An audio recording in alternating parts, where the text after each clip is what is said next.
Hey everybody, and welcome to another episode of Heilman and Haver in the Mix. Today is March 10th, and March 16th is a very special day, the birthday of the one and only king of comedy, Jerry Lewis. Jerry Lewis.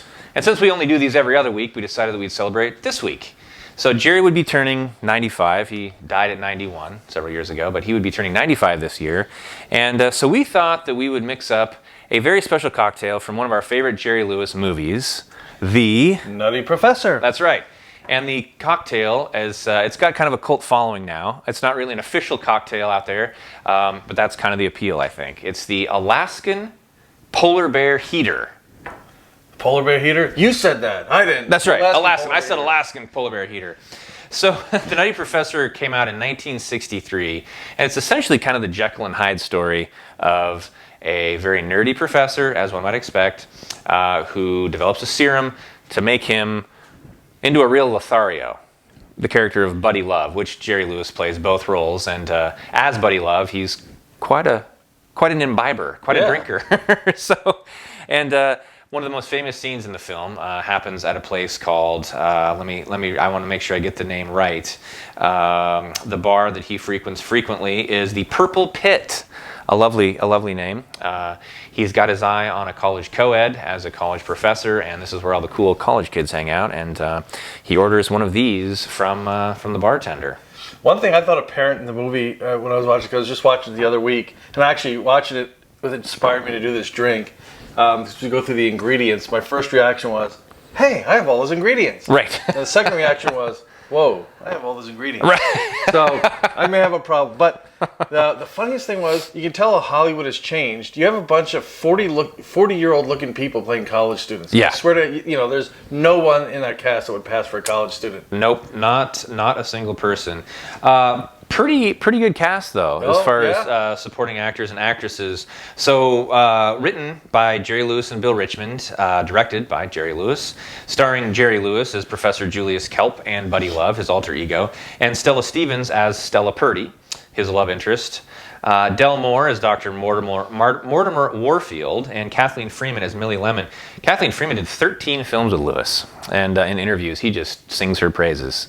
And Stella Purdy was originally supposed to be named Stella Payne, and she said, I don't want to be a Payne, make me something else. Well, we'll make you Purdy, and she was. So yeah, and I believe Jerry Lewis and Stella Stevens had a bit of a thing. Yeah, a couple years, little fling. Yeah. So the whatever he mixed up, that potion worked in real life as well. But as a boy, Lewis grew up enthralled with Spencer Tracy's portrayal of Dr. Jekyll and Mr. Hyde in obviously the screen version. I think this is the third screen version that had been done up to that point. Robert Louis Stevens' novel, Dr. Jekyll and Mr. Hyde. And in interviews, he talks about how he was fascinated by what he called the tennis match, the back and forth, the pendulum swing from good to evil and back to good. And of course, in Lewis's mind, being the king of comedy, it was funny versus not funny, funny versus not funny. Yeah, so. and extreme in both ways. Yeah. Well, so his kind of straight character was a satire on his old friend Dean Martin. I've heard rumors about that as well. The professor character was actually based off of someone that him and Dean met on a train from New York to Chicago. Spent a couple hours talking to this guy, and he had the voice up here. I just love you guys. You're great together. And 7 years later, 8 years later, he brings back this character, the mannerisms, the vocal inflection, everything, to create this obnoxious uber nerd, really. So I don't know if this individual ever realized that this was based off him, but worse things could happen, I suppose. Immortalized. I suppose. Yeah. But Lewis actually wrote 8 scripts before teaming up with Bill Richmond. They wrote 2 more together. They scrapped them all and went back to the original and shot that one. So, it was funny. In one of the DVD commentaries, Jerry Lewis revealed that he received a lot more fan mail for Buddy Love, the alter ego, that he did for Professor Kelp, and he made him feel he should have maybe made the Love character a little more evil than just obnoxious and kind of sexist, misogynist, and just kind of rude. But he wasn't quite a villain. Though it is interesting to watch him throw a punch. It is. It is. He sings in this one. Yeah. You know, a little homage to his former comedy partner Dean Martin. Colossal fame these two had in their. I mean, they started out together when Lewis was still a teenager, as big as the Beatles, as big as Elvis, mobbed at their hotel. It's just, you know, it's hard to comprehend. We don't have anybody like that comedy team wise nowadays that is even close. But back then, you know, the Laurel and Hardys, the Abbott and Costellos, and Martin and Lewis, huge. Didn't hurt that Norman Lear wrote for a lot of their show. No, not at all. Recent winner of the Carol Burnett Award at the Golden Globes. Yeah. But yeah, so it's no slouch in his own right. No, absolutely not. But you know, interesting that you know from this film, Professor Frink on The Simpsons, right, based on Jerry Lewis, and then Jerry Lewis played Frink's father in one of the Treehouse of Horror episodes. That's right. And of course, the Nutty Professor, the Eddie Murphy film, was not. I guess it was a remake. Lewis had originally wanted to do a sequel, but time passed and wasn't a reality anymore. But they gave him a producer credit for the Nutty Professor, and Kelp turned to Clump for obvious reasons. So let's taste it. Yeah, it's going to take a little while to mix this up. Let's go through the ingredients here. Yeah. So. I think this is the way, and if you get a chance to go and look at the clip from the movie, you have to do it. It's well, we'll link the YouTube link in our YouTube. Yeah, and it's hilarious, and it was obviously improv. Yes. This is an unofficial drink, but now it's showing up in cocktail books and websites, things like that. So easy to find. 2 shots of vodka, a little rum, some bitters, smidgen of vinegar. Smidgen. Which brings up the question: what kind of vinegar? I've got 5 here? So we've got red wine vinegar, apple cider vinegar, rice vinegar, balsamic vinegar. I don't think you want to put that in the drink. And just your regular white vinegar. What the bartender would have been using to clean off the bar tops. So I'm thinking it's probably the white vinegar. Yeah, probably. Apple cider might be. I'm thinking apple cider. I think we'll do the apple cider. So we'll put a Heilman and Haver spin on it. This will be our special Alaskan Polar Bear Heater. Shot of vermouth, shot of gin, a little brandy, lemon peel, an orange peel, a cherry, which I don't have. I could have used cherry liqueur, but my liver's already going to be revolting after all this, so I'm going to use some grenadine.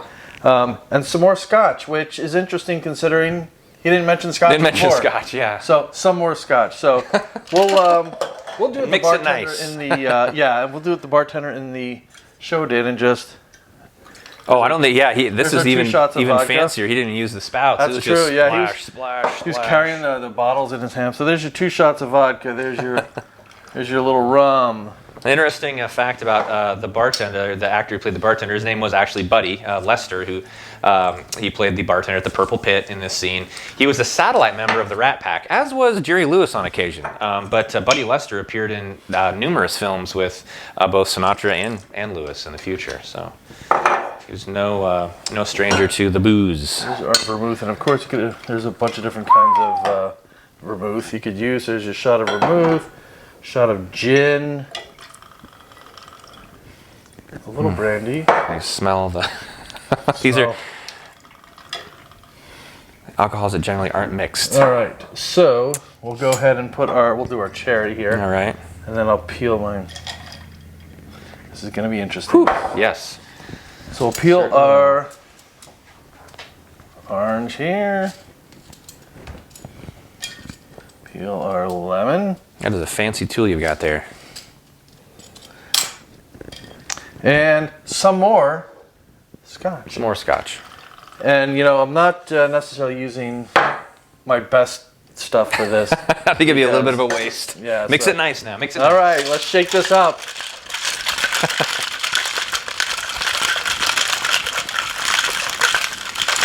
All right. Oh, that smells good. It smells interesting. Yeah. Well, in the scene, the bartender goes, not bad. And then immediately freezes and falls over with just the slightest little push. So we'll see how easily we're falling over. I didn't make a lot of it, so. I don't think we'll need much. It'll just. Oh, boy. Peel. Oh, that's you get that one. All right. All right. Whew, well, to Jerry Lewis. To Jerry Lewis.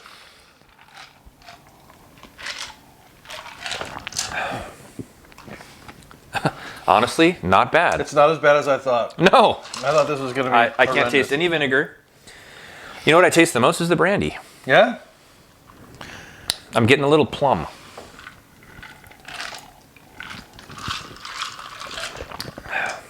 It's the kind of thing a St. Bernard should have his little barrel around his neck when he comes out to save you in the snowdrift. Yeah, the scotch is kind of, you don't get the usual scotch kind of... Yeah, I'm getting a lot of those too. Yeah. But not, I mean, it's not going to gag you. No, it is not as bad as I thought. No. Especially, which vinegar did you end up using? I used The apple cider. excuse me, apple cider. And health benefits. So, I mean, really, you know. Antioxidants and... And, oh, it's organic too. That's yeah. So, yeah, not bad. I was expecting this to be, to smell like, I don't know, Ernest Borgnine. Paint thinner. Yeah. Yeah. So again, let's get this straight, okay? Take notes, everybody. 2 shots of vodka, a little rum, some bitters, and a smidgen of vinegar. What is a smidgen? Is that an actual measurement for mixologists? Sure. I don't know. You would know. A shot of vermouth, a shot of gin, a little brandy, lemon peel, orange peel, cherry, some more scotch. More scotch. Mix it nice and pour it in a tall glass. Well done. This is actually really, really tasty. I feel like I got more than you. That's okay. We can siphon some off here in a minute. Yeah. So interesting. So Jerry Lewis was growing up. Every Labor Day weekend, the Jerry Lewis Telethon. Yeah. And the only thing I remember about that as a kid was I was never entertained by it. Mm-hmm. You know, but of course I didn't have the pocketbook or the wallet, so I'm not the one that was shelling out the money. But I was pretty young when I was watching those, so in the 70s. But from 1966 to 2009, he raised $2.45 billion for muscular dystrophy. Unbelievable. Not bad at all. So, and he was nominated for a Nobel Peace Prize for his work.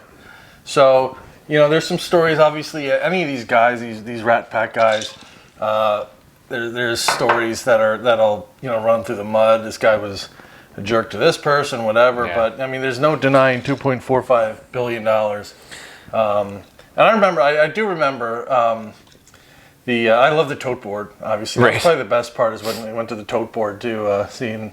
But, you know, I remember thinking, I was watching Jerry Lewis, and my first exposure to Jerry Lewis was like Nutty Professor and some of these other characters that were similar to that.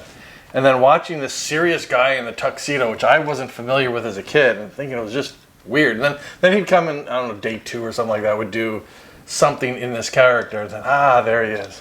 Yeah, I was watching, I'm a big fan of Dick Cavett. I think he is hands down the greatest interviewer of all time. And he was interviewing Lewis, and he would jump in and out of character like that. Just, you know, so fast. You know, the king of comedy for a reason. Made over 60 films. Incredibly talented as a director. Was beloved by the entire European filmmaking community as really the genius that I think everybody will agree that he was. And also the inventor of the video assist, which is something that's now standard in all filmmaking. The ability to quickly replay the scene that you've just shot and review it.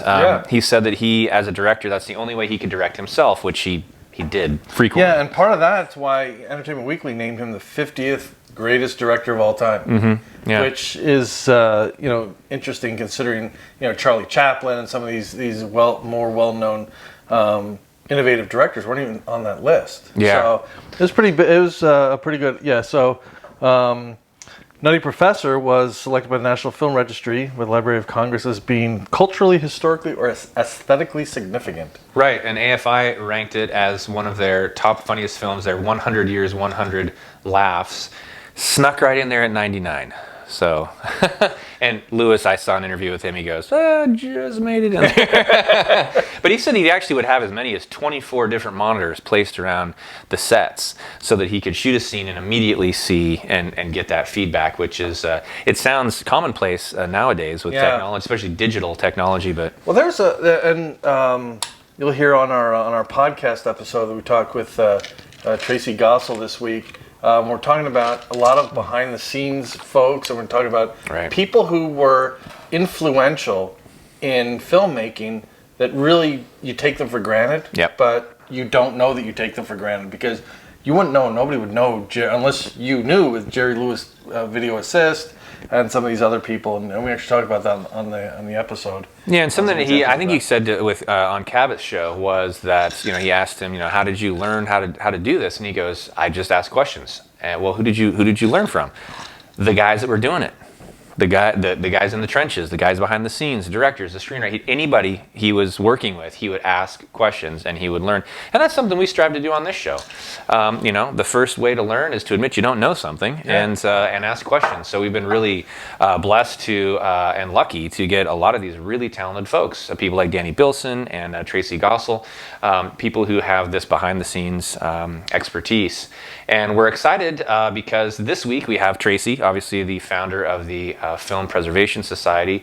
And I mean, you want to talk about somebody who knows silent film inside and out, backwards and forwards. Talk for hours with her on that. And she'll actually be returning in the future in May to talk about one of her passions, the career of Douglas Fairbanks. She's also an author and wrote his really a seminal biography on Fairbanks. And then the week after that, we're going to be talking to excuse me, Jody Rothfield, and she's a 34-year veteran of casting for film, TV, and notable lead actor searches. I'm really excited for that. Casting's fascinating. I'm looking forward to that because it seems like something that, from the outside, looks all right. Well, this makes sense. People audition, whatever, but it's.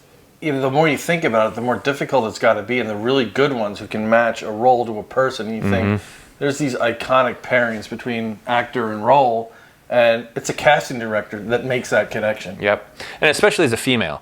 A lot of casting directors have been female historically, but have not gotten a whole lot of credit. And so I'm really curious to hear about her journey in the industry. And she's cast some big films too: Sleepless in Seattle, The Ring, Empire Records, and did lead actor searches for The Spiderwick Chronicles, Speed Racer, Signs. My favorite scary movies of all time. Hearts in Atlantis, Stepmom, and Great Expectations. So. Yeah, I'm interested in learning about the process and that, because it's got to be pretty challenging to find that right mix. Yeah, and definitely tune in this week. It's going to be Friday the 12th, so this coming Friday with Tracy Gossel. You want to talk about silent film, the influence that it had on people like Jerry Lewis. Think about the Buster Keatons and the Charlie Chaplins, and and everybody stands on the shoulders of the giants that came before them. So. So, well, you know what? I'm feeling warmer. Yeah. And I don't feel like I need to tip over yet. Give you a shove. Okay, we're still good. Well, thank you again for joining us on this episode of In the Mix. We'll go ahead and post the ingredients and a link to the clip in the show notes so you guys can mix it up and have a laugh. And until then, enjoy, and we'll see you next time. All right here on Howman and Haber. Cheers, man. All right. Yeah, that'll warm you right up.